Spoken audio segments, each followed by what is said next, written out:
మరి డబ్బు కోసం, మందు కోసం, బిర్యానీ ప్యాకెట్ కోసం లొంగిపోతే అంతే, అంతా అస్సామే.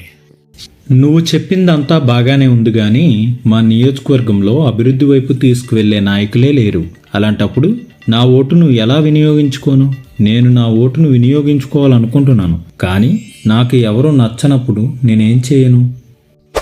నీలాగా ఆలోచించే ఓటర్ల కోసం ఎలక్షన్ కమిషన్ ఆఫ్ ఇండియా నోటా అనే గుర్తును తీసుకువచ్చింది.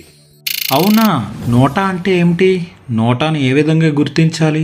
నోటా కోసం పూర్తిగా నాకు చెప్తావా? సరే అయితే విను. నోటా అంటే నన్ ఆఫ్ ద అబోవ్ అన్నమాట. మీ నియోజకవర్గంలో పోటీ చేస్తున్న ఏ అభ్యర్థి మీకు నచ్చినట్లయితే ఓటింగ్ మిషన్ చివరి భాగంలో ఈ నోటా అనే ఆప్షన్ ఇస్తారు.